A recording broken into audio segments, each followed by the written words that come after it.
En el ajetreo de la vida, a veces solo se necesita un momento de calma para mirar atrás. Gracias por elegir este lugar para compartir penas y recuerdos.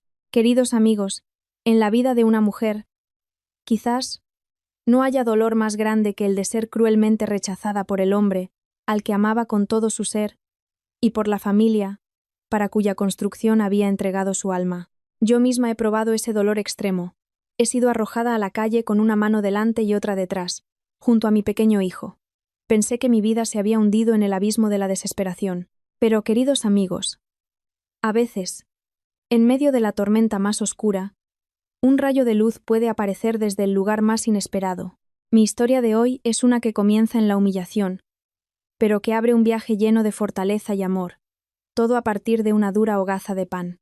El pesado portón de hierro se cerró de golpe a mi espalda. Un sonido seco y despiadado, como si pusiera punto final a 5 años de mi juventud.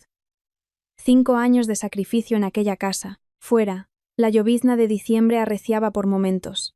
Las gotas frías me azotaban el rostro, mezclándose con las lágrimas calientes que rodaban por mis mejillas. Apreté los brazos, intentando proteger a mi hijo de 3 años, Alex, del frío penetrante.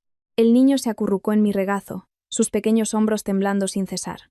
Levantó sus grandes ojos redondos, llenos de desconcierto, y preguntó: «Mamá, ¿por qué la abuela y papá nos han echado? ¿A dónde vamos a ir ahora?» Me quedé sin palabras, sin saber qué responderle.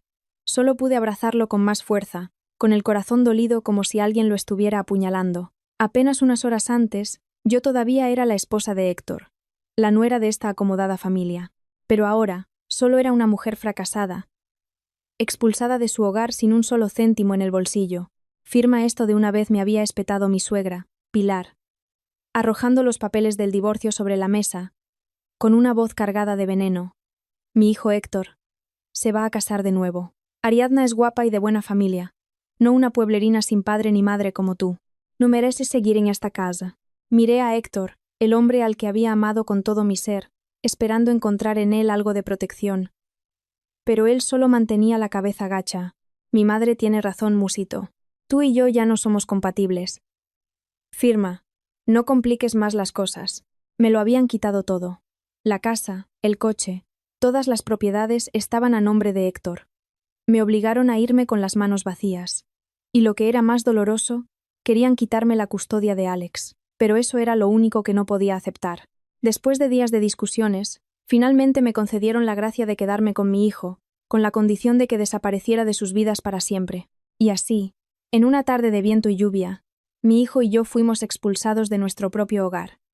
El chirrido del portón de hierro volvió a sonar al abrirse. Sobresaltada, abracé a mi hijo con fuerza. Y retrocedí un paso, temiendo que salieran a humillarnos una vez más. Pero no. Quien salió fue mi suegro, Félix. Era un hombre de aspecto sufrido y pocas palabras.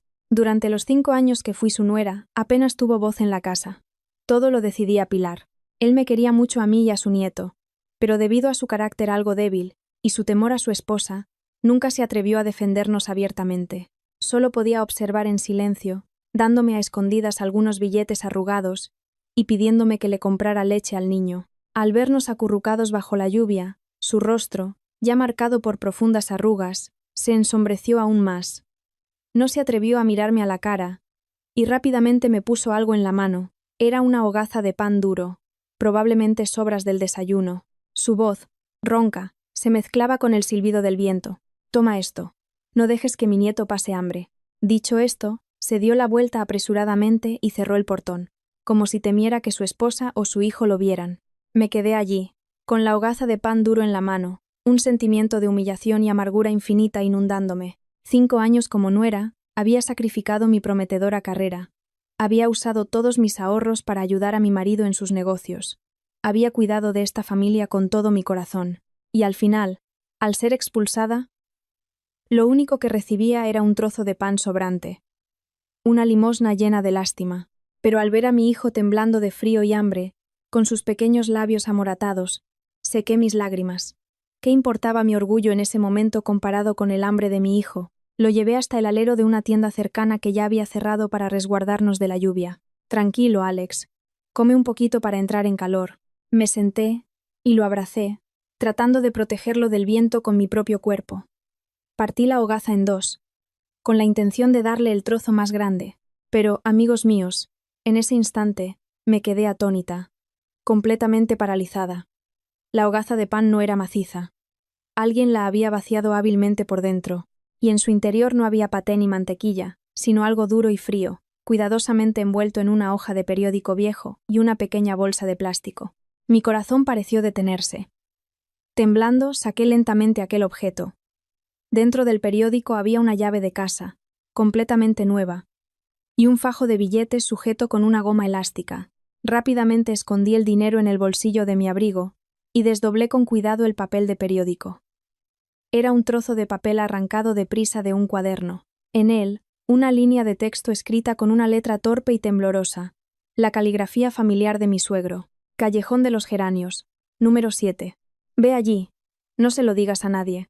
Me quedé sentada, petrificada, bajo el frío alero, sosteniendo la llave y el trozo de papel.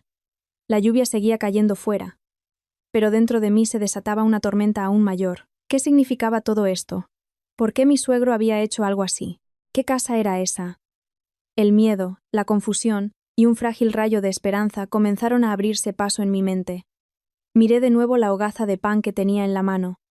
Ya no era un símbolo de humillación, se había convertido en un salvavidas, una puerta misteriosa que acababa de abrirse ante mi hijo y ante mí. No sabía qué había detrás de esa puerta, si era una ayuda sincera u otra trampa, pero en mi situación no tenía otra opción. Tenía que ir, tenía que encontrar esa dirección. Por mí y por mi hijo. La lluvia de la tarde fue amainando, dejando solo un goteo constante sobre el tejado de chapa. Mi hijo, después de comer unos trozos de pan, se había quedado dormido en mis brazos, agotado. Me quedé sentada, abrazándolo, con la mano apretando con fuerza la llave fría y el papel arrugado. La confusión inicial fue dando paso a la determinación. Aunque no sabía lo que me esperaba, esta era la única esperanza para nosotros. No podía quedarme allí para siempre. Desperté suavemente a mi hijo, lo subí a mi espalda, y usé las pocas monedas que me quedaban en el bolsillo para llamar a un taxi. A esta dirección, por favor, le dije al taxista, entregándole el papel con la voz aún ronca de tanto llorar.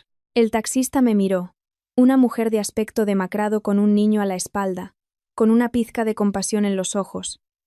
Pero no preguntó nada. Solo asintió y arrancó el motor. El coche serpenteó por las concurridas calles, alejándose gradualmente del lujoso barrio donde una vez tuve un hogar. A medida que avanzábamos, el paisaje se volvía más humilde y cercano.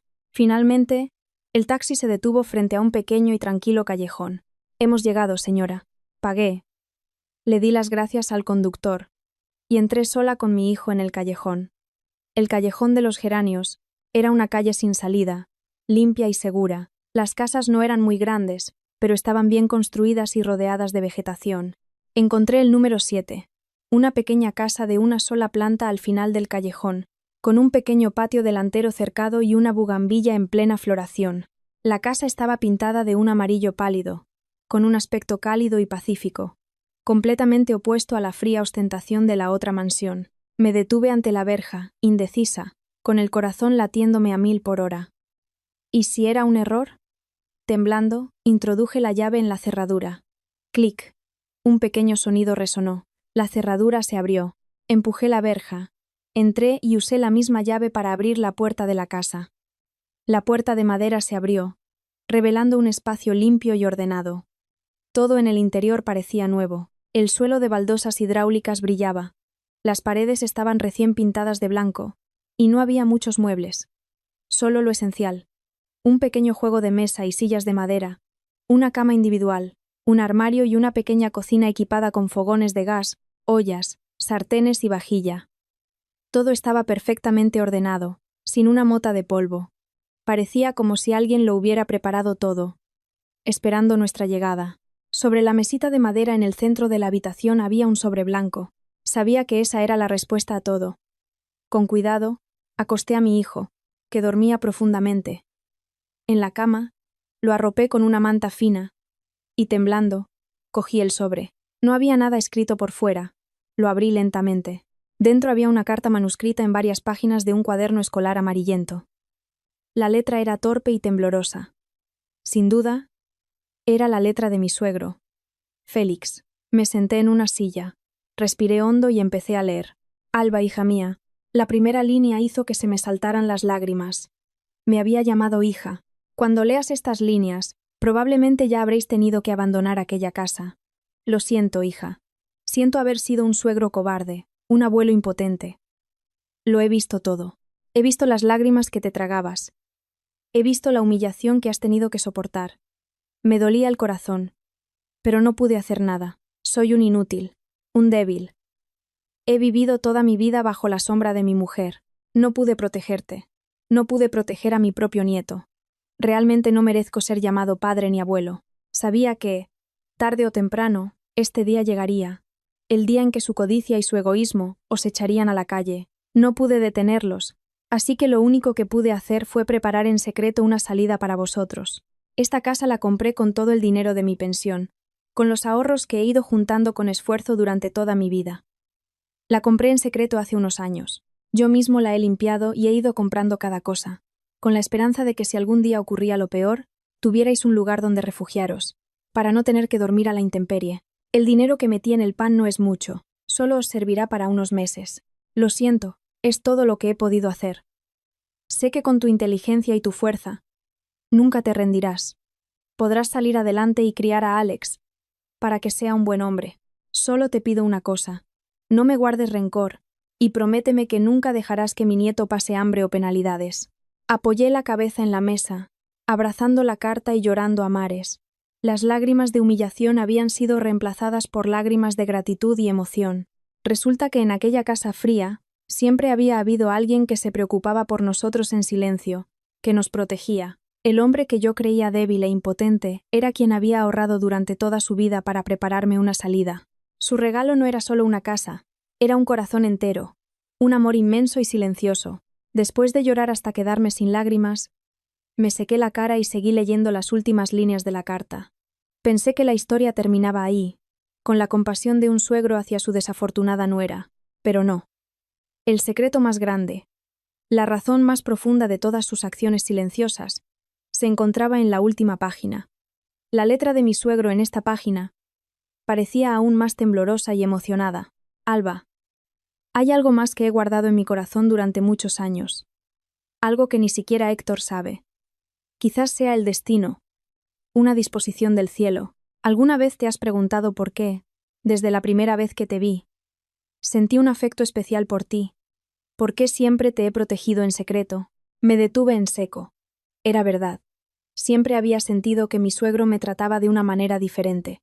Aunque temía a su esposa, su mirada hacia mí siempre contenía una extraña ternura y compasión. No sé si lo recordarás, pero el padre que perdiste se llamaba Arturo. Al leer esto, mi corazón pareció detenerse. Mi padre, efectivamente, se llamaba Arturo. Murió en un accidente cuando yo solo tenía 10 años. ¿Cómo? ¿Cómo sabía mi suegro su nombre? Si es él, continuaba la carta, entonces, hija mía, tú eres la hija del hombre que me salvó la vida. Todo mi cuerpo se estremeció.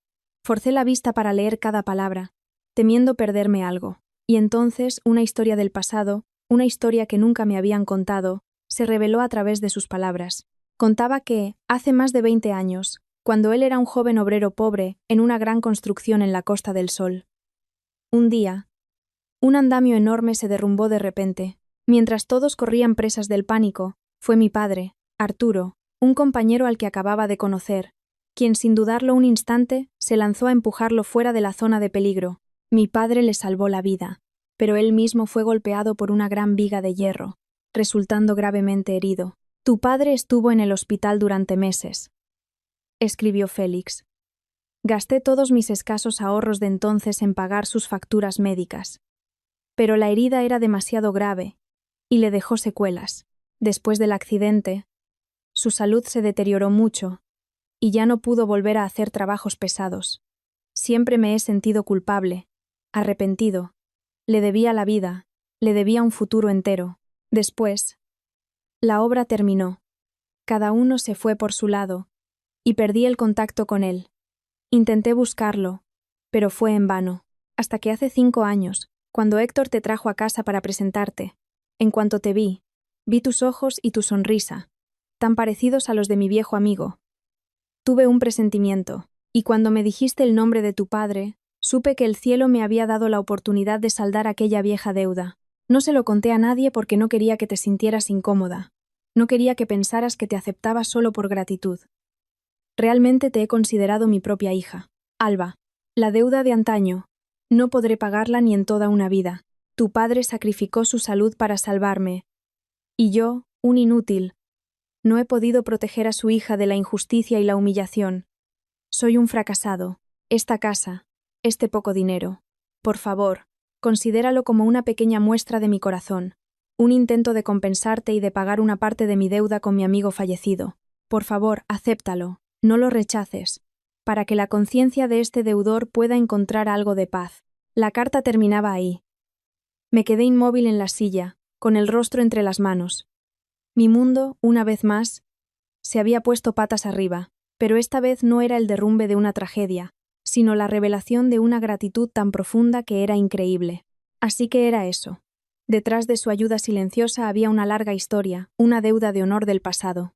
No solo me quería por ser su nuera, me quería porque veía en mí la imagen del amigo que se había sacrificado para salvarlo. Lloré. Lloré por mi padre, el hombre del que solo guardaba vagos recuerdos de la infancia. Lloré por mi suegro.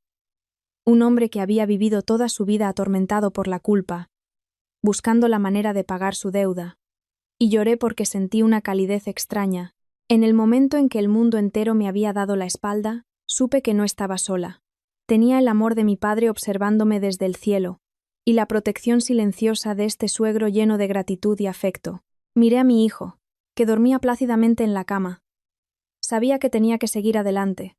Tenía que vivir bien, no solo por mí, sino para ser digna del sacrificio de los dos grandes padres de mi vida. La carta de mi suegro me proporcionó un apoyo emocional inmenso. Me ayudó a comprender que no estaba sola en este mundo. Pero el consuelo espiritual no podía solucionar las crecientes dificultades de la realidad. La pequeña casa que Félix me había dejado era sin duda un regalo de valor incalculable. Nos daba un techo, un lugar seguro al que volver. Pero para sobrevivir en esta ciudad tan cara, un techo no era suficiente. El dinero que había metido en la hogaza de pan, después de contarlo, ascendía a unos pocos miles de euros. Para un jubilado que dependía de su esposa, probablemente era todo lo que había podido ahorrar a escondidas. Le estaba inmensamente agradecida, pero también sabía que esa pequeña cantidad era una gota en el océano. Solo nos alcanzaría para pagar la comida y las facturas durante 1 o 2 meses. ¿Y después qué? No podía quedarme de brazos cruzados esperando otro milagro. Tenía que levantarme por mí misma, encontrar mi propio camino. Ya no era la joven estudiante de formación profesional. Tras años como esposa y madre, había olvidado todos los conocimientos que había aprendido. Mis títulos estaban desfasados. Para los empleadores, yo era solo una mujer de 30 años, sin experiencia laboral reciente y con un hijo pequeño a mi cargo. Intenté buscar trabajo en varias empresas, pero siempre me rechazaban con amabilidad. Su currículum es muy bueno, ya la llamaremos. Me sabía esa frase de memoria. Sabía que ya la llamaremos significaba nunca. La desesperación comenzó a invadirme. Algunas noches, después de que mi hijo se durmiera, me sentaba sola en la silenciosa casa, y las lágrimas volvían a brotar. Me sentía tan inútil. Recordaba los días en aquella mansión. Aunque me despreciaban y humillaban, al menos no tenía que preocuparme por el pan de cada día. Pero entonces, la imagen de mi hijo durmiendo, su rostro inocente y puro, me sacaba del pozo de la debilidad. No podía rendirme. Si yo caía, ¿qué sería de mi hijo? Tenía que vivir, tenía que luchar por él. Me sequé las lágrimas, y decidí que si no podía hacer grandes cosas, empezaría por las más pequeñas. Si nadie me contrataba, me contrataría a mí misma. Comencé mi viaje de supervivencia con un trabajo que probablemente nadie podría imaginar: fregar platos. Justo al principio de mi callejón, había un bar de tapas muy concurrido. Cada día, al pasar, los veía desbordados, con montañas de platos sucios. Reuní todo mi valor y entré a hablar con la dueña. Perdone, ¿necesitan a alguien para fregar los platos? La dueña, una mujer de mediana edad y aspecto afable, me miró de arriba a abajo con cierta sorpresa. Probablemente no se esperaba que una mujer de aspecto joven y aseado como yo pidiera un trabajo tan duro y sucio, pero finalmente asintió. Claro, pero es un trabajo muy duro, ¿sabes? Y el sueldo no es gran cosa. No me importa, dije. Con tener un trabajo, me doy por satisfecha. Y así, cada día, después de dejar a mi hijo en una guardería pública cercana, me dirigía al bar de tapas. Me sumergía en el trabajo desde la mañana hasta bien entrada la tarde. Mis manos, acostumbradas solo a las tareas del hogar, ahora pasaban horas sumergidas en agua con detergente y grasa. Las altas pilas de platos calientes y sucios, llenos de restos de comida, al principio me daban náuseas, pero me acostumbré. Trabajaba con diligencia, sin una sola queja. Mis manos se volvieron ásperas y callosas en poco tiempo. La espalda me dolía terriblemente cada noche. Pero cada vez que recibía mi modesto jornal al final del día, sentía una alegría indescriptible. Era dinero limpio, ganado con mi propio sudor y esfuerzo. Pero el dinero de fregar platos no era suficiente.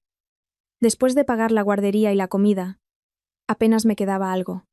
Sabía que tenía que hacer algo más. Encontré un pequeño taller de costura en el barrio y empecé a llevarme trabajo a casa para hacerlo por las noches. Después de dar de cenar a mi hijo, bañarlo, ayudarle con sus tareas y acostarlo, me sentaba sola frente a una vieja máquina de coser que había comprado de segunda mano. El zumbido constante de la máquina se convertía en la banda sonora de mis noches, mezclándose con la respiración tranquila de mi hijo. Cosía sin descanso hasta que mis ojos, agotados, ya no podían mantenerse abiertos. Solo me permitía dormir unas pocas horas cada noche. Por la mañana, antes de que saliera el sol, ya estaba en pie para preparar el desayuno de mi hijo y empezar un nuevo día de ajetreo. La vida para mi hijo y para mí transcurría así, llena de dificultades y carencias, pero increíblemente cálida. Nuestra pequeña casa, aunque sin lujos, siempre estaba limpia, ordenada y llena de las risas de un niño. Alex era un niño muy bueno y comprensivo. Sabía que su madre trabajaba duro, así que nunca pedía nada. Estudiaba por su cuenta. Recogía sus propios juguetes. A veces, venía corriendo y me daba masajes en la espalda con sus manitas. «¿Estás cansada, mamá? Deja que te dé un masaje». En esos momentos, todo mi cansancio parecía desvanecerse. Mi hijo era mi fuente de motivación, mi única razón para vivir. Había cortado todo contacto con la familia de mi exmarido. No quería saber, ni necesitaba saber, cómo vivían. Ese pasado lo había guardado en un rincón de mi corazón. Pero a veces, en sueños, volvía a ver la imagen de mi suegro, Félix. Me preocupaba por él. No sabía si estaba bien, si Pilar y Héctor lo trataban mal. Pero no podía hacer nada. Solo podía rezar en silencio por su bienestar. Pensaba que nuestras vidas y las suyas serían dos líneas paralelas que nunca volverían a cruzarse. Pero me equivocaba. El torbellino del destino estaba a punto de volver a unirnos de la manera más irónica posible, mientras mi hijo y yo luchábamos por sobrevivir, en aquella lujosa mansión. Una nueva vida había comenzado. Héctor y Ariadna celebraron rápidamente una boda por todo lo alto.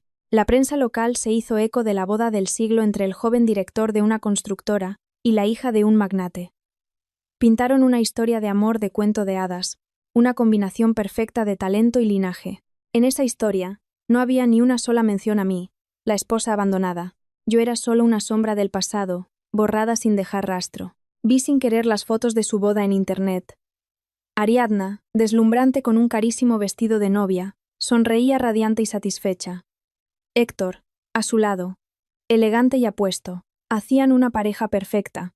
Al ver la foto, sentí una punzada en el corazón, no por celos, sino por una amarga lástima por mí misma. Pero rápidamente lo deseché. Esa vida ya no me pertenecía. Lo que tenía que hacer ahora era centrarme en el futuro de mi hijo y el mío.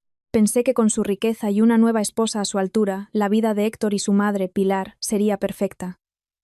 Pero en esta vida, nada es fácil. Suegra y nuera, una guerra eterna, estalló rápidamente en esa casa de lujo, y fue mucho más cruel de lo que yo jamás había soportado. Pilar, acostumbrada a ser la reina de la casa, a que su hijo la consintiera, y a que su anterior nuera, como yo, la obedeciera ciegamente, pensó que con esta nueva nuera podría hacer lo mismo, pero se equivocó. Ariadna no era yo. Era una niña mimada desde la cuna, acostumbrada a vivir entre algodones y que no conocía la palabra paciencia. El conflicto comenzó con las cosas más pequeñas. Pilar se quejaba de que Ariadna no sabía cocinar y solo pedía comida a domicilio. Ariadna fruncía el ceño y respondía: ¿En qué siglo vivimos para que las mujeres tengan que estar en la cocina? Si quieres comer bien, contrata a un chef. Yo no tengo tiempo para esas nimiedades. Pilar se quejaba de que Ariadna era una perezosa que se levantaba a mediodía y no limpiaba la casa. Ariadna se reía con desdén. Hay varias empleadas en la casa. ¿Por qué iba a mover un dedo? Mi trabajo es estar guapa y disfrutar de la vida, no ser una sirvienta. Pero el punto álgido del conflicto fue el dinero. Pilar quería controlar todas las finanzas de la casa, igual que había controlado a Héctor. Exigió que Héctor le diera todas las tarjetas de crédito y las libretas de ahorro para que ella las guardara. Un hombre de negocios no debe llevar mucho dinero encima. Es fácil que se eche a perder, decía ella. Pero Ariadna se opuso rotundamente. Estaba acostumbrada a gastar a manos llenas. Cada salida de compras le costaba decenas de miles de euros. ¿Cómo iba a aceptar tener que pedirle dinero a su suegra cada vez que quería un bolso nuevo o un vestido de diseño? ¿Qué dices, mamá? Le espetó a Pilar en la cara. Es el dinero de mi marido. Él lo gana, y él tiene derecho a decidir. Ya eres mayor. Deberías descansar, y no meterte tanto en nuestros asuntos. Tú, ¿qué has dicho? ¿Te atreves a faltarle el respeto a tu suegra? Pilar estaba furiosa. Yo soy su madre. Esta casa es mía. ¿Tuya? Ariadna sonrió con desdén. Mira las escrituras. ¿A nombre de quién están? A nombre de Héctor, mi marido. Yo soy su esposa legal. Yo soy la dueña de esta casa. Tú, para ser sincera, solo estás viviendo de prestado en nuestra casa. El golpe de realidad dejó a Pilar atónita. Estaba acostumbrada a hacer y deshacer a su antojo, a que Héctor la obedeciera sin rechistar. Nunca imaginó que la nuera de buena familia de la que tanto presumía sería una tigresa tan difícil de domar. La guerra entre las dos mujeres poderosas estallaba a diario. Discutían y se insultaban de la mañana a la noche. La lujosa mansión no conocía un solo día de paz. Héctor, atrapado en medio, sufría terribles dolores de cabeza. No se atrevía a disgustar a ninguna de las dos. Cuanto más intentaba mediar, peor se ponían las cosas. Pilar, después de que su nuera le arrebatara el poder, buscaba cualquier excusa para armar jaleo. La criticaba, la provocaba e incluso inventaba mentiras sobre Ariadna a familiares y amigos. Ariadna tampoco se quedaba corta. Usaba el dinero de Héctor para sobornar a las empleadas, convirtiéndolas en sus espías para vigilar cada movimiento de su suegra. También compraba a propósito artículos de lujo, cosas que Pilar nunca podría permitirse, solo para fastidiarla. La vida de lujo con la que Pilar y Héctor siempre habían soñado se había convertido en un verdadero campo de batalla, una tragicomedia sin fin. Me enteré de estas historias por antiguos vecinos. Al escucharlas, no sentí alegría, sino una profunda ironía. Habían sido tan crueles al echarnos a la calle solo para traer a casa un castigo aún peor. Supongo que eso es el karma. Mientras la tormenta se desataba en la casa de mi exmarido, la vida de mi hijo y la mía continuaba en silencio, entre el esfuerzo y las dificultades. El zumbido de la máquina de coser cada noche se había convertido en la nana habitual de mi hijo. Mis manos, antes de dedos largos y finos de una mujer que apenas había hecho trabajos duros, ahora estaban callosas y ásperas, llenas de pinchazos de aguja y quemaduras de grasa. Ya no tenía tiempo para mirarme al espejo o lamentar mi suerte. Toda mi mente y energía estaban centradas en un único objetivo: ganar suficiente dinero para que mi hijo tuviera una comida decente y una cama caliente. Sin embargo, la vida parecía querer seguir poniendo a prueba mi resistencia. Una noche, mientras estaba trabajando en la máquina de coser, Alex tuvo una fiebre muy alta. Su cuerpo ardía, su cara estaba roja, y delirando me llamaba: «Mamá, mamá». Entré en pánico y lo abracé. Utilicé todos los remedios caseros que conocía para bajar la fiebre, desde paños de agua tibia hasta darle agua con limón y miel, pero la fiebre no bajaba. Sabía que tenía que llevarlo al hospital, pero al mirar mi cartera vacía, con el poco dinero que apenas alcanzaba para el arroz y la comida del día siguiente, mi corazón se encogió. ¿Qué iba a hacer? En medio de la confusión y la desesperación, de repente recordé los viejos objetos de mi madre. Las cosas que había traído conmigo del pueblo, guardadas cuidadosamente en un pequeño baúl de madera. Recordé que mi madre había guardado un par de pequeños pendientes de oro, la dote de mi abuela. Quizás había llegado el momento de usarlos. Temblando, abrí el baúl. Un familiar olor a madera vieja y alcanfor llenó el aire. Busqué entre las viejas blusas bordadas y las fotos en blanco y negro de la familia, y allí, debajo de todo, encontré los pendientes, envueltos en un pañuelo de seda color loto que ya había amarilleado. Pero junto a los pendientes había algo más, que había olvidado por completo. Era un pequeño cuaderno. La tapa de cuero estaba gastada y las páginas interiores, amarillentas por el tiempo. Lo abrí con curiosidad. Era la letra de mi madre, suave y cuidada. El cuaderno contenía recetas, los secretos para hacer todo tipo de dulces y confituras tradicionales de mi tierra. Mi madre, en vida, fue una mujer increíblemente habilidosa. No solo era experta en costura y bordado, sino que también hacía los dulces y confituras más famosos de toda la comarca. Los recuerdos de mi infancia volvieron con una claridad asombrosa. Recordé los días de fiesta, cuando la pequeña cocina de nuestra casa se llenaba del aroma dulce del azúcar, el jengibre y las almendras. Recordé la imagen de mi madre sentada junto al fuego, removiendo con agilidad las almendras garrapiñadas en una gran sartén de hierro. Y sus almendras garrapiñadas eran un manjar que nadie podía olvidar. No eran duras como las que se compraban. Eran crujientes y aromáticas, con un dulzor equilibrado, cubiertas por una fina capa de caramelo brillante, pero conservando en su interior el sabor tostado y delicioso de la almendra marcona. Cada vez que las hacía, todo el vecindario venía a pedir una prueba, y todos elogiaban su sabor. Mi madre siempre me decía que el secreto estaba en la selección de las almendras, la técnica del caramelizado y, sobre todo, en un aroma secreto que obtenía de la flor de azahar y algunas otras hierbas de nuestro jardín. Todos esos secretos estaban ahora en este cuaderno. Pasé las páginas leyendo cada línea escrita por mi madre.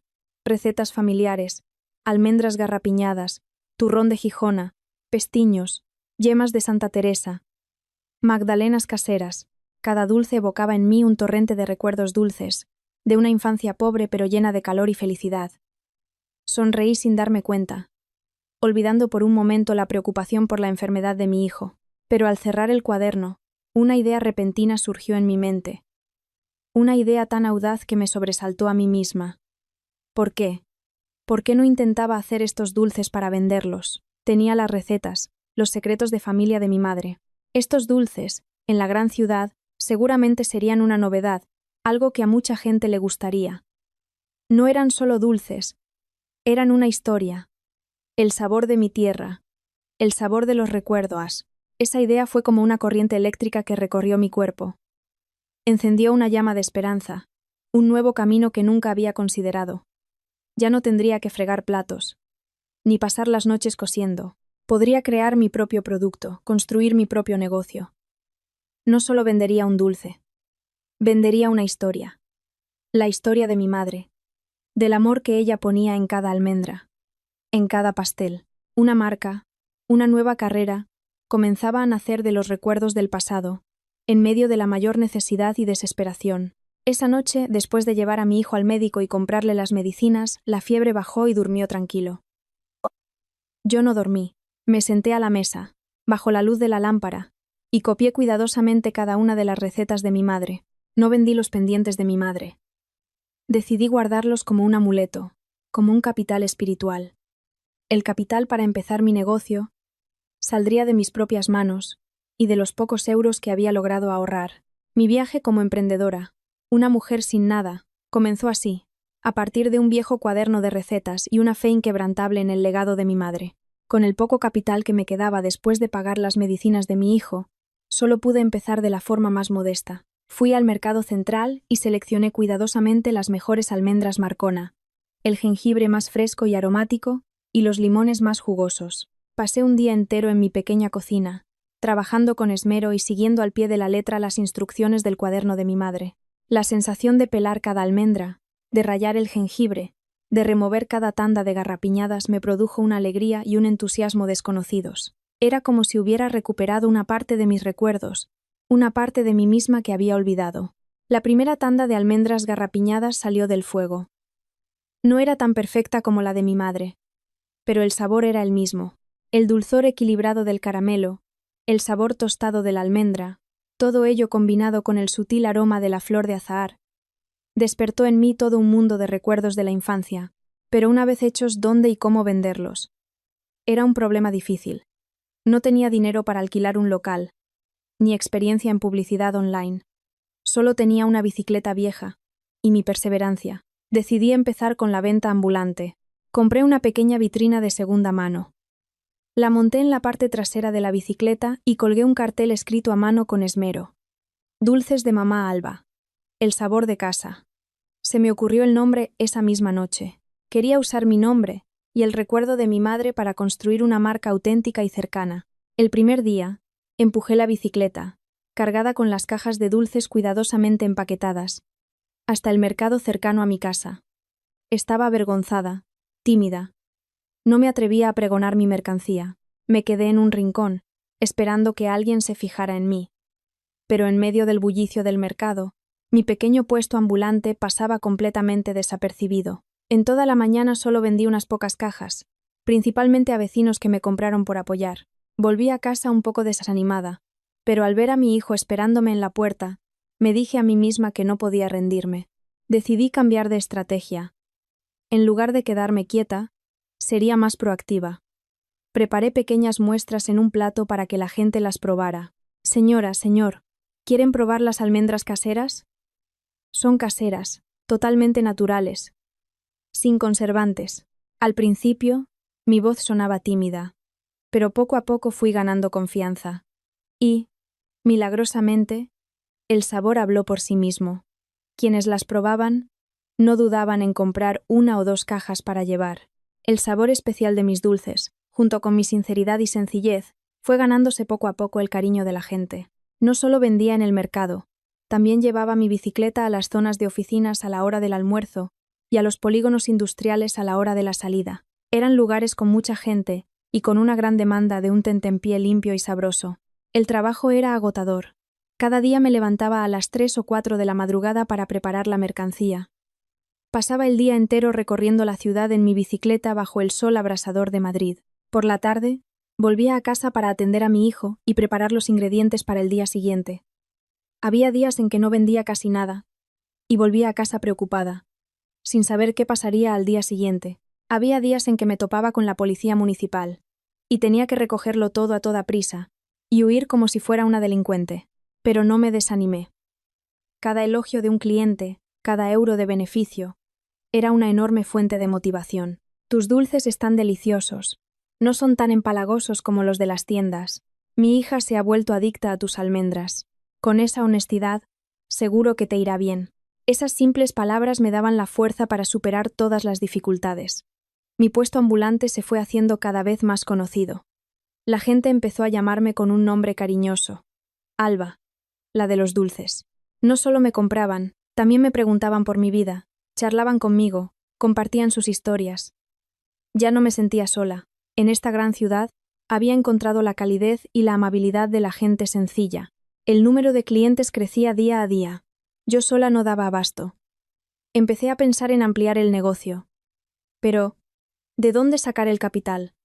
De nuevo, me enfrentaba a un problema difícil, pero quizás el cielo ayuda a quien se ayuda. Una gran oportunidad, un giro del destino, llegó de forma inesperada a mi pequeño puesto ambulante una tarde soleada. Mi vida como vendedora ambulante transcurría así, llena de esfuerzo pero también de pequeñas alegrías. El carrito de dulces de mamá Alba se había convertido en una parte familiar del barrio, un dulce refugio para los trabajadores después de un largo día. Ya tenía una clientela fija y estable, suficiente para que mi hijo y yo tuviéramos una vida modesta, pero sin tener que preocuparnos por cada comida como antes. Pensaba que seguiría así, contenta con mi pequeño carrito, siempre y cuando mi hijo pudiera estudiar en condiciones, pero el destino parecía tener otros planes para mí, mucho más grandes. Era un sábado por la tarde, y el calor en Madrid era inusualmente sofocante. Estaba en mi lugar habitual, cerca de la entrada de un gran polígono industrial. A la hora de la salida, los trabajadores salían en masa, y mi puesto estaba lleno de gente. En medio del ajetreo, mientras pesaba almendras y envolvía pasteles para los clientes, un lujoso coche negro se detuvo cerca. La ventanilla bajó, y una mujer de unos 40 años, muy bien vestida, me hizo una seña para que me acercara. Por favor, ponme un poco de cada para probar, dijo con una voz suave y educada. Me sorprendió un poco. Mis clientes eran en su mayoría obreros y estudiantes. Era raro que una clienta en un coche tan lujoso se detuviera, pero rápidamente recuperé la profesionalidad y le preparé con gusto una pequeña caja de cada dulce. No se fue de inmediato. Se sentó en el coche y abrió una caja de almendras garrapiñadas para probarlas. La vi cerrar los ojos por un momento, con una expresión de sorpresa y deleite en su rostro. Comió otra, y luego probó los demás dulces. Un momento después, abrió la puerta del coche, se bajó y se dirigió directamente a mi puesto. Hola, sonrió, una sonrisa amable. Soy Beatriz, la jefa de compras de la cadena de supermercados Mercasol. Encantada de conocerte. Mercasol. Mi corazón dio un vuelco. Era una de las cadenas de supermercados más grandes del país, con cientos de tiendas de norte a sur. Hola, encantada. Soy Alba, respondí. Nerviosa, sin poder ocultar mi asombro. Alba, dijo Beatriz, mirándome con simpatía. Llevo tiempo oyendo hablar de tus dulces de mamá Alba. Varios empleados de mi empresa me los habían recomendado. Decían que tus dulces eran especiales, con un sabor único. Hoy, pasando por aquí, he tenido la oportunidad de probarlos. Y debo decir que son incluso mejores de lo que imaginaba. No solo están buenos, tienen una historia, un alma. Muchas gracias, musité, con la cara roja de alegría. Iré al grano, dijo Beatriz. Su tono se volvió más profesional. En Mercasol estamos buscando proveedores de productos locales de alta calidad y confianza para nuestra nueva línea de tiendas de productos gourmet. Sabor a España. Y creo que tu producto encaja perfectamente con nuestros criterios. Me quedé helada. Mis oídos zumbaban. ¿Había oído bien? Una gran cadena de supermercados como Mercasol quería colaborar con un puesto ambulante como el mío. Quiero decir que nos gustaría que fueras la proveedora exclusiva de dulces tradicionales para la cadena Mercasol, dijo Beatriz con firmeza. Por supuesto. Antes tu producto tendrá que pasar por un riguroso control de calidad, pero con este sabor, estoy segura de que no habrá ningún problema. Pero yo solo tengo un pequeño obrador casero, tartamudeé. No puedo producir la cantidad necesaria para toda una cadena de supermercados. Ese es el segundo punto que quería tratar, dijo Beatriz. Como si ya hubiera previsto mis dificultades. Sabemos que tienes problemas de capital y de escala de producción. Por eso, Mercasol tiene una política de apoyo a proveedores potenciales. Podemos adelantarte una cantidad del contrato suficiente para que puedas alquilar un taller, comprar maquinaria y ampliar la producción. A cambio, te comprometerías a suministrarnos en exclusiva durante un tiempo determinado. Una oportunidad increíblemente grande, se presentaba ante mis ojos. No era solo un pedido, era un camino, una plataforma de lanzamiento que podía llevar mi marca Dulces de Mamá Alba, de ser un pequeño puesto ambulante, a una marca reconocida en todo el país. El sueño que nunca me había atrevido a soñar estaba ahora al alcance de mi mano, pero junto a la alegría, sentí una gran preocupación. Era una apuesta. Aceptar esta oportunidad significaba asumir una responsabilidad enorme. Tendría que gestionar un taller, encargarme de los empleos de otras personas, garantizar la calidad y los plazos para un socio tan importante como Mercasol. Un solo error, y no solo perdería la oportunidad, sino que podría acabar endeudada hasta el cuello. Yo, una mujer acostumbrada solo a la venta a pequeña escala, ¿tendría la fuerza para asumir tal responsabilidad? Entiendo que estés preocupada, dijo Beatriz, como si leyera mis pensamientos. Es una decisión importante. No te voy a presionar. Piénsalo bien. Aquí tienes mi tarjeta. Cuando tengas una respuesta, llámame. Dicho esto, sonrió, volvió a su coche y se fue, dejándome sola, petrificada junto a mi carrito, con la mayor oportunidad y el mayor desafío de mi vida. Esa noche no dormí. Me senté sola en mi pequeña cocina, mirando la elegante tarjeta de visita de Beatriz, con un torbellino de pensamientos en la cabeza. Oportunidad y riesgo, esperanza y miedo, se entrelazaban, impidiéndome tomar una decisión. Una parte de mí gritaba: acepta, Alba. Es la oportunidad de tu vida. La única forma de salir de esta miseria, de darle a tu hijo un futuro mejor. Pero la otra mitad temblaba. ¿Podrás hacerlo? Solo eres una mujer de pueblo sin estudios. ¿De dónde vas a sacar la experiencia para dirigir un taller? Y si fracasas, arrastrarás a mucha gente contigo. Estuve así, debatiéndome, luchando conmigo misma, hasta casi el amanecer. Y entonces, cuando los primeros rayos de sol se colaron por la rendija de la puerta, miré a mi hijo, que dormía profundamente, su rostro angelical tan en paz. Pensé en mi suegro, que me había dado una oportunidad para vivir. Pensé en mi madre, que me había dejado un legado tan valioso. y supe que no podía retroceder. No podía conformarme para siempre con este carrito ambulante. Tenía que aprovechar la oportunidad, no solo por mí, sino por todos los que habían creído y me habían querido. Tomé mi decisión. Esa mañana llamé a Beatriz. Diga, señora Beatriz, soy Alba. Lo he pensado bien. Acepto colaborar con Mercasol. Al otro lado de la línea, oí a Beatriz reír con alivio. Estupendo, Alba. Sabía que no me decepcionarías. Bienvenida a la gran familia de Mercasol. La llamada terminó, pero un nuevo viaje, lleno de espinas pero también de esperanza, acababa de comenzar.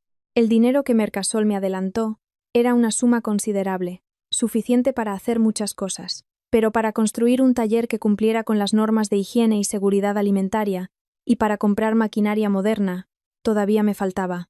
Necesitaba más capital.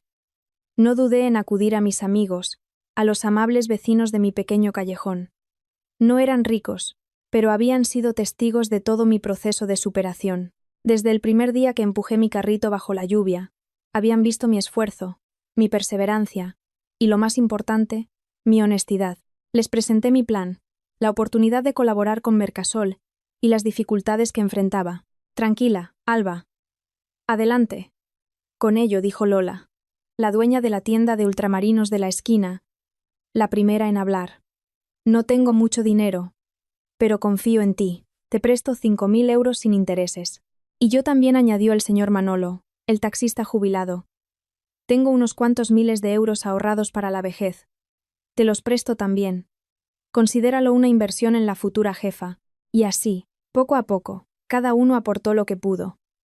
50, 30, incluso algunos solo unos pocos cientos de euros. Juntaron sus ahorros y me los entregaron, no solo como dinero, sino como una muestra de fe. Sostuve ese dinero, impregnado del afecto de la gente, con lágrimas en los ojos. Me prometí a mí misma que nunca traicionaría esa confianza. Con el capital asegurado me puse manos a la obra de inmediato. Alquilé un viejo taller abandonado en las afueras de la ciudad. Con la ayuda de algunos familiares que vinieron del pueblo, lo reparamos nosotros mismos, pintamos las paredes e instalamos un nuevo sistema eléctrico y de fontanería. Recorrí los mercadillos de maquinaria de segunda mano para comprar el equipo necesario al mejor precio. Y luego llegó la parte más importante, el personal. No busqué a artesanos expertos. Volví a mi propio callejón. Acudí a las mujeres, a las madres solteras, a las que tenían situaciones difíciles como la mía. Chicas, voy a abrir un obrador de dulces. El trabajo no es muy pesado. Pagaré un sueldo justo, con seguridad social. ¿Queréis venir a trabajar conmigo? Mi invitación fue recibida con ojos llorosos y asentimientos sin dudarlo. Vinieron a mí no solo por un trabajo, sino porque veían en mí a alguien que las entendía, una esperanza.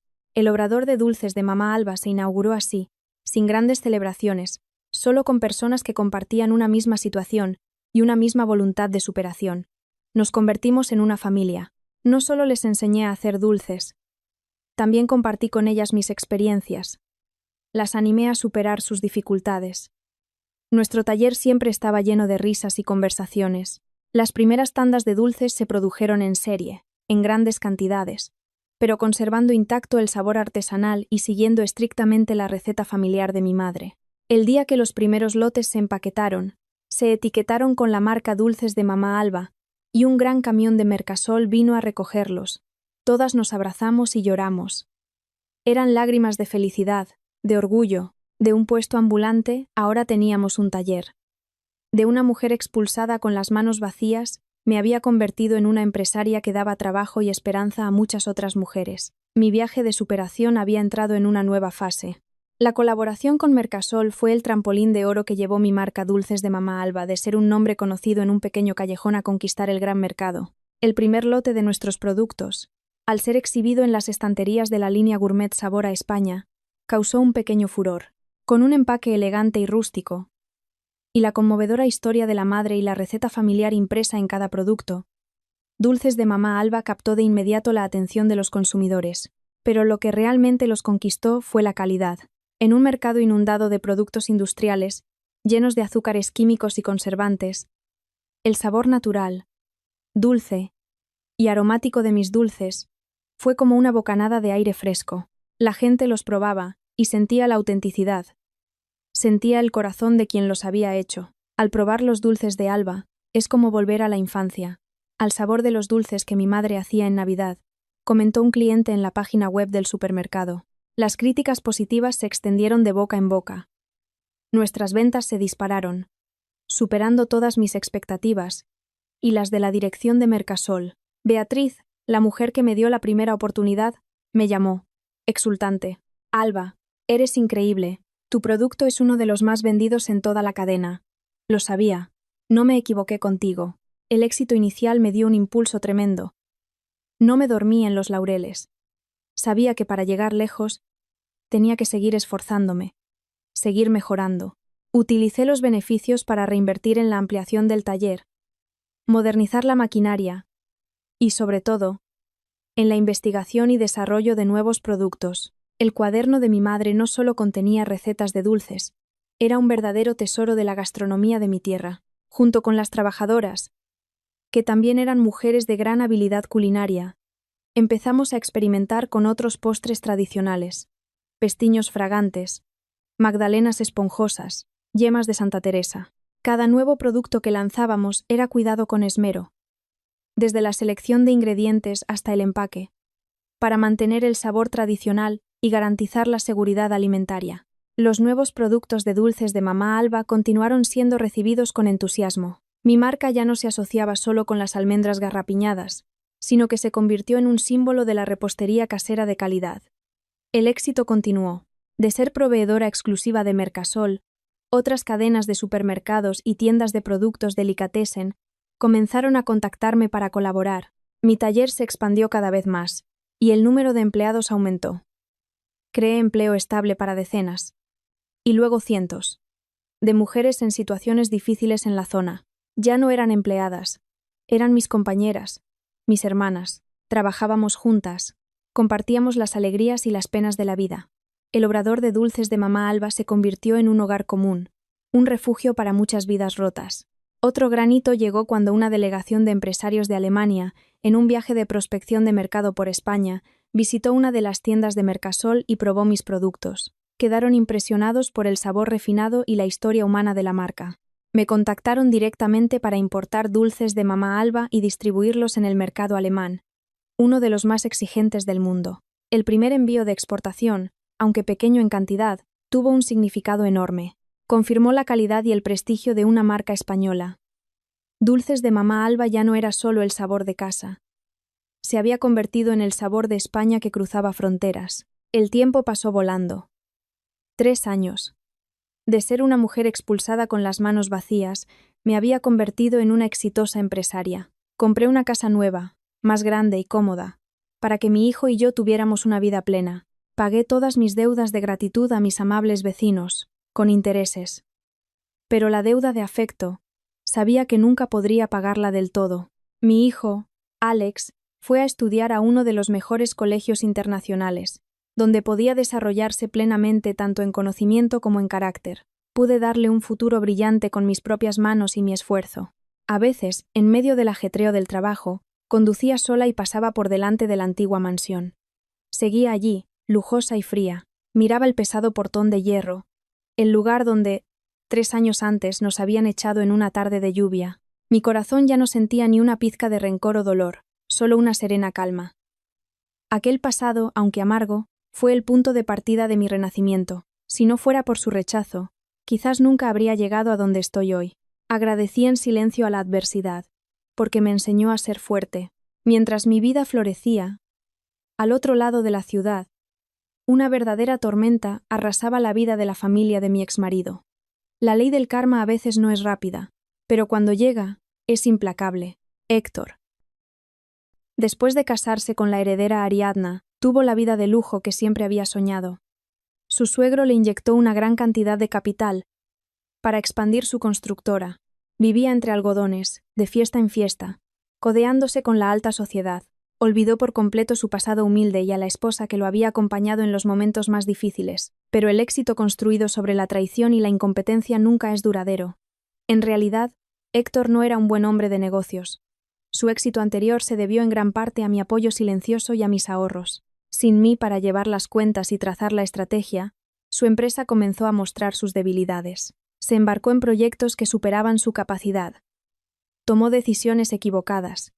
Y sobre todo, no supo gestionar el dinero. Ariadna, su esposa heredera, solo sabía gastar, no ganar. Consideraba la empresa de su marido como una mina de oro inagotable, derrochando el dinero en artículos de lujo y viajes exóticos. El capital de su suegro se agotó en poco tiempo. Los proyectos se estancaron. Las deudas se acumularon. Héctor perdió su apariencia ostentosa. Se volvió irritable. Bebía con frecuencia y solía llegar a casa y desquitarse con su esposa. Ariadna tampoco se quedaba atrás. Empezó a criticarlo, a burlarse de su incompetencia. No puedo creer que seas tan inútil. ¿Dónde está todo el dinero de mi padre? Las discusiones acaloradas se sucedían a diario, convirtiendo su mansión en un campo de batalla. Pero quien sembró vientos y recogió la mayor tempestad fue mi ex-suegra, Pilar. Después de que su hijo se casara con una rica heredera, se volvió aún más arrogante y codiciosa. Ya no se conformaba con la pequeña asignación que le daba su hijo. Quería más, quería tener su propia carrera para presumir ante los demás. Con los ahorros de toda su vida, más una gran suma que le sacó a Héctor después de vender la antigua casa familiar, siguió el consejo de sus amigas y se metió en inversiones financieras. Pero con su falta de conocimiento y su codicia desmedida, cayó rápidamente en la trampa de una estafa piramidal. Le pintaron un panorama de enriquecimiento rápido, con beneficios astronómicos. Ciegamente, invirtió todo su dinero, e incluso pidió préstamos a familiares y vecinos para invertir más. Y un buen día, la red se derrumbó. Los estafadores huyeron con todo el dinero. Pilar lo perdió todo. No solo sus ahorros, sino que además se encontró con una deuda enorme. Se hundió por completo. De ser una mujer elegante y altiva, se convirtió en una deudora a la que la gente insultaba por la calle. Iba a ver a su hijo a diario en busca de ayuda, pero Héctor, que también estaba en apuros, ¿de dónde iba a sacar dinero para ayudarla? «Tú te lo has buscado, tú te lo resuelves», le gritó a su madre. «Bastante tengo con mis propios problemas». El sagrado vínculo maternofilial se resquebrajó bajo la presión del dinero. Pilar, desesperada, fue a casa de su nueva nuera a suplicar. Pero Ariadna solo se rió con desdén. «Tus problemas no tienen nada que ver conmigo. No vengas más a molestar. Es una pérdida de tiempo». Rechazada por su hijo, despreciada por su nuera, Pilar cayó en un abismo. Empezó a vagar por las calles, murmurando incoherencias, pareciendo una loca. La imagen de la arrogante y altiva señora Pilar había desaparecido, dejando solo a una anciana patética, destruida por su propia codicia. La tormenta no cesó. La empresa de Héctor finalmente no pudo aguantar más. Tuvo que declararse en bancarrota. El banco embargó la mansión. Ariadna, al ver que el barco se hundía de verdad, no dudó un instante y solicitó el divorcio. No solo se divorció, sino que utilizó las relaciones de su familia para recuperar todos los bienes restantes, dejando a Héctor en la calle con una mano delante y otra detrás, exactamente como él me había hecho a mí. Una justicia poética de lo más irónica. Su familia, después de 3 años de disfrutar de una riqueza construida sobre la traición, se desintegró, volviendo a la casilla de salida, con deudas y una humillación abrumadora. La incompetencia de Héctor y el despilfarro de Ariadna finalmente pasaron factura. La constructora, ya podrida por dentro, no pudo resistir las embestidas del mercado. Los proyectos se paralizaron. Las deudas con los trabajadores y los proveedores se acumularon. El suegro de Héctor, después de inyectar capital una y otra vez sin ver un solo euro de beneficio, perdió la paciencia. Cortó toda ayuda, dejando que su yerno talentoso se las arreglara solo. Fue la gota que colmó el vaso. El día que la empresa se declaró en quiebra, fue el mismo día que Ariadna firmó los papeles del divorcio. Actuó con una rapidez y una crueldad implacables, sin un atisbo de duda o de afecto. No se limitó a marcharse. Con el respaldo de su familia y un equipo de abogados de primer nivel, utilizó las cláusulas del acuerdo prenupcial que Héctor había firmado ciegamente al principio para dividir los bienes. Todo lo que quedaba, desde el coche de lujo y los artículos de diseño hasta el poco dinero que había en la cuenta bancaria, fue confiscado legalmente por ella. Lo exprimió hasta la última gota y luego se fue como si nada hubiera pasado. «No me culpes a mí», le dijo a Héctor en su último encuentro. «Es por tu incompetencia, por no saber conservar lo que tenías. Soy una mujer. Necesito un apoyo sólido, no una carga. Buena suerte». Sus palabras, frías y pragmáticas, fueron como una puñalada final en el corazón destrozado de Héctor. Lo había perdido todo. Su carrera, su dinero, su familia, y a la mujer por la que había abandonado a su esposa e hijo. Había sido mordido por la misma presa a la que había tendido una trampa. Pero la tragedia no terminó ahí. Pilar, tras ser estafada, se convirtió en una verdadera deudora. Los acreedores, los vecinos y familiares a los que había pedido dinero, empezaron a ir a su casa a reclamar. Ya no respetaban a la rica señora Pilar de antaño. La insultaban, la amenazaban, sembraban el caos en el vecindario. Vivía con miedo y humillación. Buscó a su hijo para que la ayudara, pero Héctor ya estaba en la ruina. «No me busques más, mamá», le gritó. «Por tu culpa, por tu codicia insaciable, he acabado así. Arréglatelas tú sola». El amor maternal, ante la presión de la miseria, se había convertido en resentimiento y acusaciones mutuas. Finalmente, sin otra salida, se vieron obligados a vender la casa principal, la casa de la que Pilar siempre se había sentido tan orgullosa, para pagar las deudas. Después de pagar a los acreedores de Pilar y las deudas bancarias de la empresa de Héctor, apenas quedó nada. De vivir en una mansión con coches de lujo, se convirtieron en auténticos desamparados, sin un céntimo. Tuvieron que alquilar una pequeña y ruinosa habitación en un barrio obrero. La habitación, de apenas 10 metros cuadrados, era húmeda y maloliente.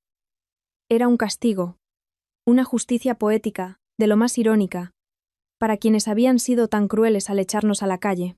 Héctor, de ser un apuesto director, ahora trabajaba como peón de obra para sobrevivir.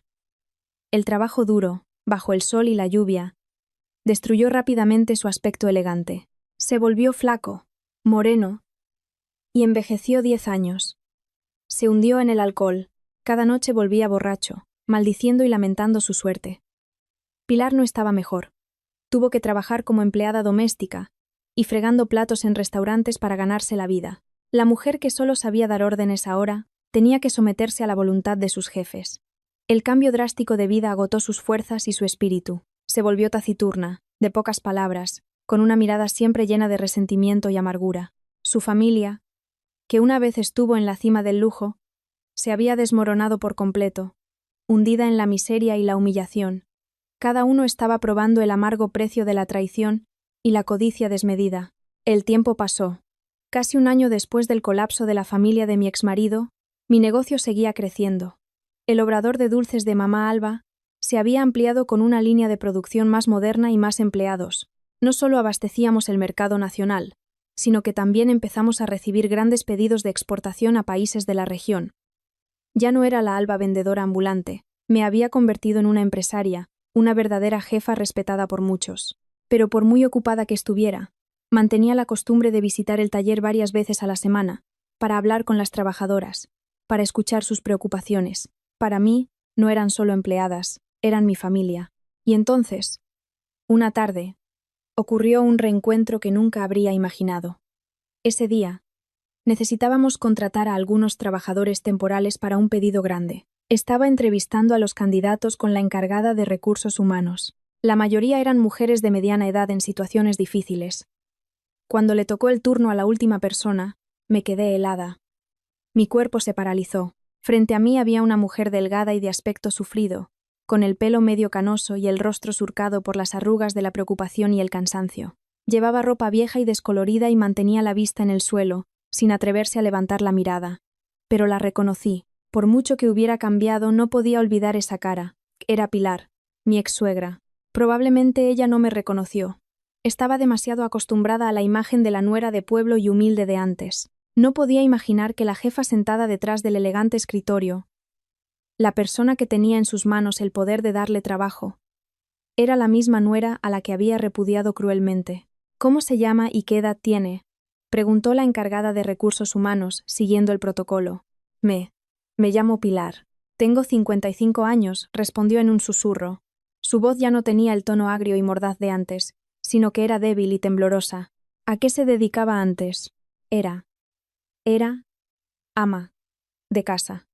Y tenía un pequeño negocio, dudó, sin atreverse a mencionar su glorioso pasado. Me quedé en silencio, observándola. Un torbellino de emociones contradictorias me invadió. Sorpresa, una cierta satisfacción, pero sobre todo, una extraña pena. La mujer que una vez me había mirado por encima del hombro, ahora me suplicaba un trabajo. Las vueltas que da la vida son realmente impredecibles. De acuerdo, dije, tratando de que mi voz sonara tranquila, sin revelar ninguna emoción. El trabajo aquí es bastante duro. Estará en la sección de empaquetado. El sueldo de prueba es de 1.200 euros al mes, con comida incluida. ¿Le parece bien? Al oír el sueldo y las condiciones, tan buenas, Pilar levantó la cabeza de golpe. Un rayo de esperanza brilló en sus ojos. Fue la primera vez que me miró directamente a la cara, y en ese instante, su mirada se congeló.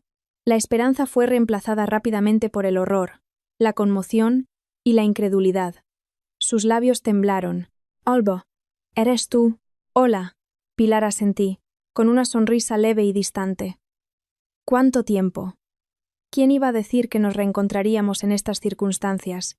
Pilar se desplomó en la silla, temblando de pies a cabeza. Me miró a mí. Luego miró alrededor del moderno taller, a las trabajadoras ocupadas. Miró el gran letrero que decía: Alimentos Mamá Alba, S.L. Finalmente, lo entendió todo. Todo encajaba. «No, no puede ser», murmuró, como si hubiera perdido la razón. Tú. No pudo articular una frase completa.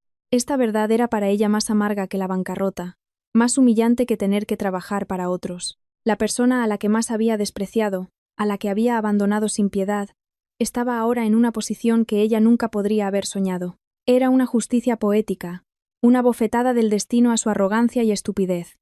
Este irónico reencuentro abrió el último capítulo, lleno de tragedia y arrepentimiento, en la vida de la familia de mi exmarido. Aquel irónico reencuentro en el obrador dejó en mí un eco difícil de describir. Tras el terrible shock de aquel día, Pilar no se atrevió a volver al trabajo. Se marchó sigilosamente, como una sombra, llevándose consigo la humillación y una verdad que no podía aceptar. No di orden de despedirla. Sabía que para alguien tan orgullosa como ella, tener que trabajar a las órdenes de la nuera de pueblo, a la que había repudiado, era un castigo mucho más severo que 1000 reprimendas. Pensé que mi vida y la suya ya no volverían a cruzarse. Yo seguiría construyendo mi carrera, y ellos tendrían que afrontar las consecuencias de sus actos. Pero al parecer, el último y frágil hilo que me unía a esa familia aún no se había roto del todo. Ese hilo se llamaba Félix, mi honorable suegro. Unas semanas después del fatídico encuentro con Pilar, mientras estaba ocupada con los planes de fin de año de la empresa, recibí una llamada de un número desconocido. Pensé que sería algún socio comercial y contesté rápidamente. «Dígame, ¿quién es?» Pero la voz al otro lado de la línea me dejó helada. «Alba, soy yo, Héctor». Su voz ya no tenía la arrogancia y la seguridad de antes. Era ronca, cansada y llena de una profunda tristeza. Me quedé en silencio, sin saber qué decir. Sentí una punzada en el corazón, no por afecto, sino por un mal presentimiento. «Alba», continuó, con un tono suplicante que nunca le había oído. «Sé que no tengo derecho a llamarte, pero es algo urgente.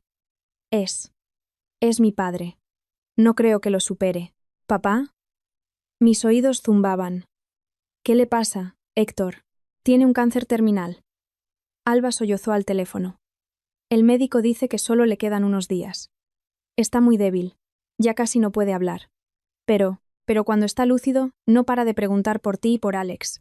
Dice que su última voluntad es veros a ti y a su nieto una última vez. Alba, te lo suplico, por el afecto que hubo, por lo bien que se portó mi padre contigo, ¿podrías venir a verlo una última vez?»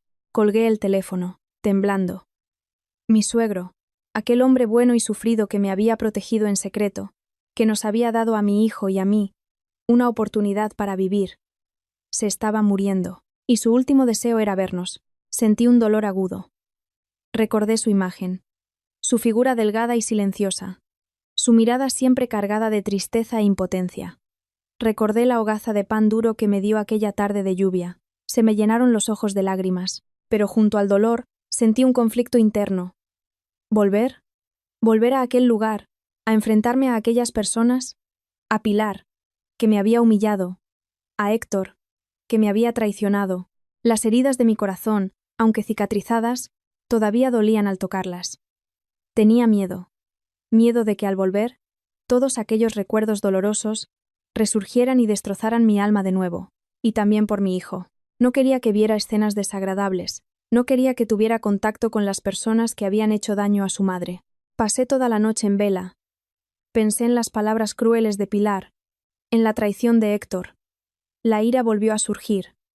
No se lo merecían.